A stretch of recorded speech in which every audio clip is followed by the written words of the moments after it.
Assalamualaikum dan salam sejahtera saya ucapkan kepada pensyarah saya iaitu Dr. Jabil. Saya Jumiati binti Firdaus memegang norm matriks BA 20160958 yang merupakan pelajar dari kursus geografi.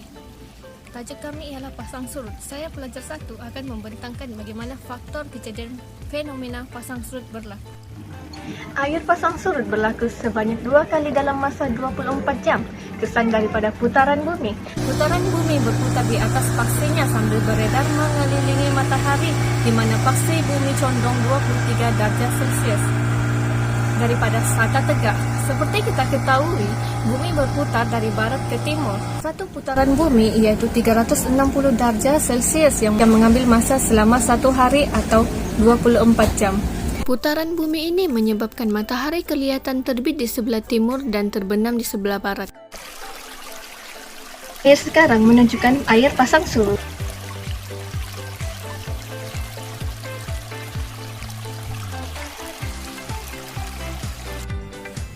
Faktor kedua, pasang surut berlaku apabila bulan penuh dan anak bulan di mana kedudukan matahari, bumi dan bulan berada dalam keadaan selari.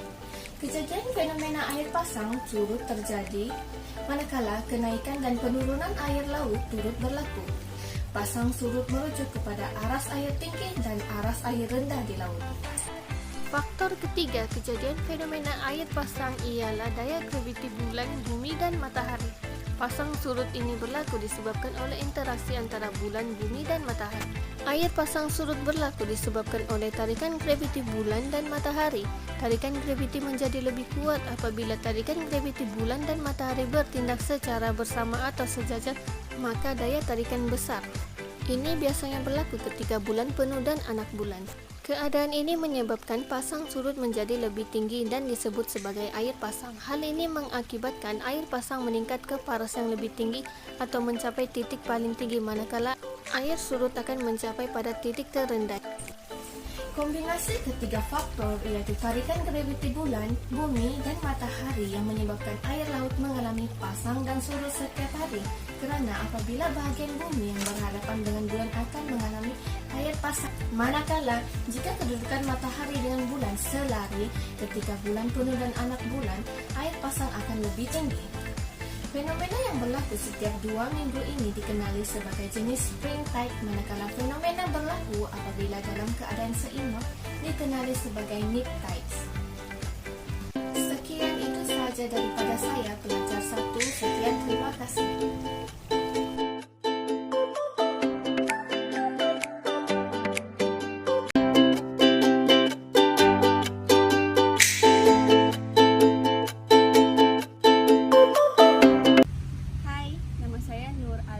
Binti Abdul Nasir dan hari ini saya akan kongsikan berkenaan pasang surut purnama. Sebelum itu, mari kita ke pantai. Okay. Pasang surut dipengaruhi oleh interaksi antara bulan, bumi dan matahari. Pasang surut dapat dibedakan kepada 2 jenis, yaitu pasang surut purnama dan pasang surut berbani.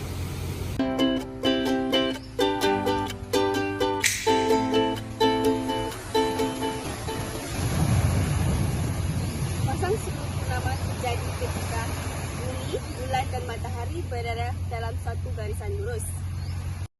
Pada saat ini, permukaan air laut pada daerah yang mengalami purnama yang akan pasang pada titik tertinggi iaitu titik A dan B. Manakala daerah yang tidak mengalami purnama akan surut pada titik terendah iaitu pada titik C dan D. Pada bulan purnama ini akan terjadi pasang surut yang sangat-sangat tinggi dan pasang surut yang sangat rendah. Secara amnya, pasang surut terjadi pada bulan penuh dan bulan purnama.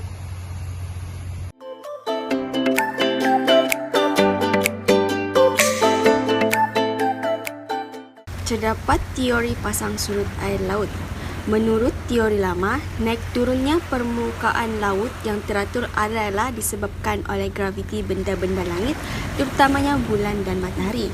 Kemudian, munculnya teori baru yang melengkapi teori lama di mana teori baru tersebut menyatakan bahawa yang mempengaruhi dinamika pasang surut air laut selain graviti bulan dan matahari adalah keadaan laut tersebut.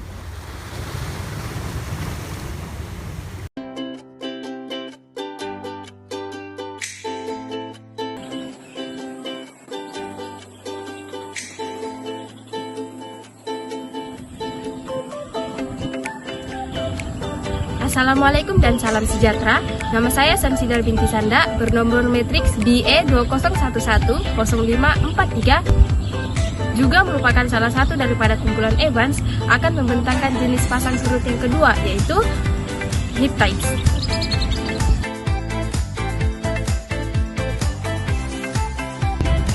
Sebelum itu, mari kita tahu dulu apa maksud pasang surut. Pasang surut merupakan pergerakan menaik atau menurun laut secara tegak dalam jangka masa tertentu yang dihasilkan oleh daya tarikan graviti matahari dan bulan. Ini merupakan contoh gambar yang mengalami pasang surut.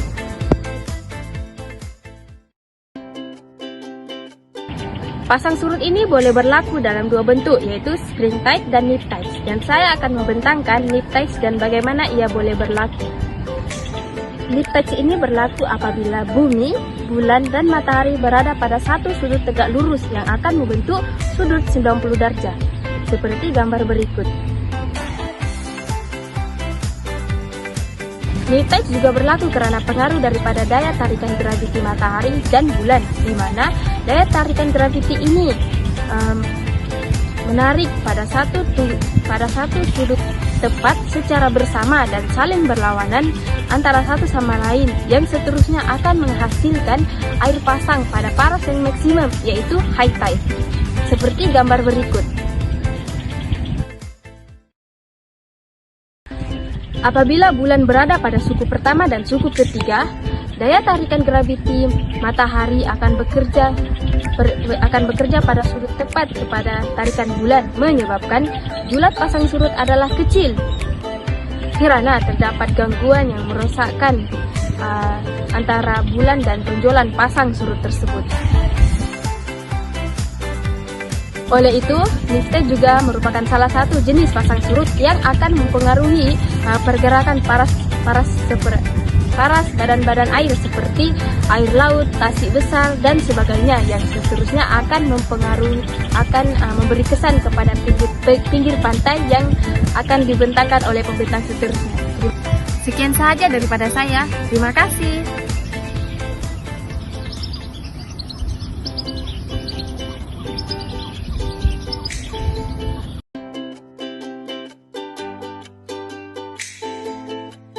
Assalamualaikum warahmatullahi wabarakatuh.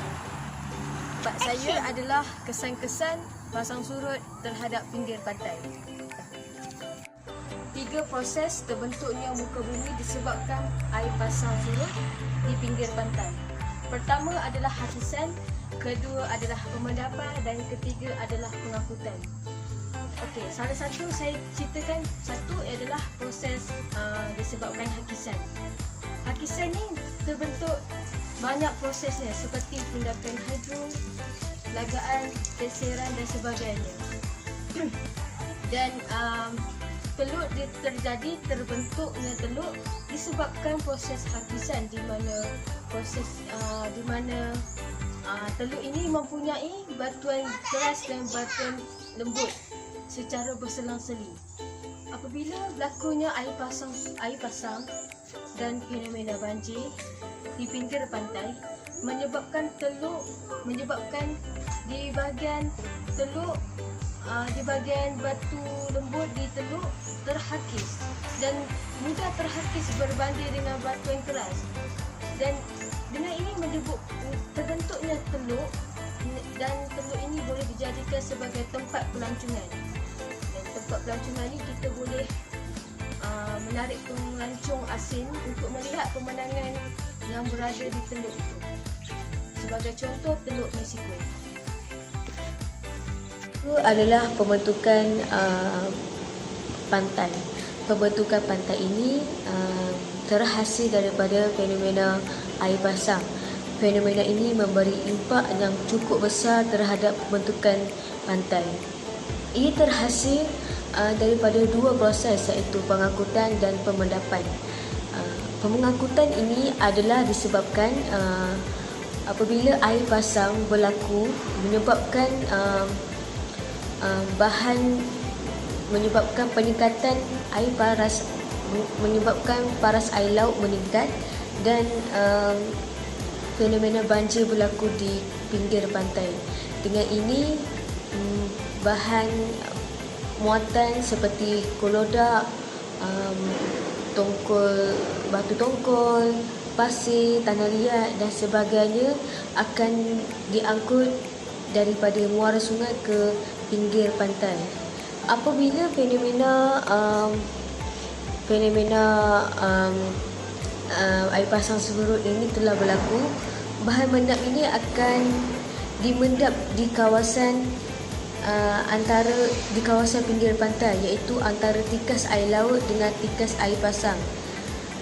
Ini terhasil akibat hasil tindakan ejen-ejen pemadapan pinggiran pantai seperti ombak dan arus. Sebagai contoh, Pantai Tanjung Aru di Kota Kinabalu dan Pantai Dalik di Tuaran dan sebagainya.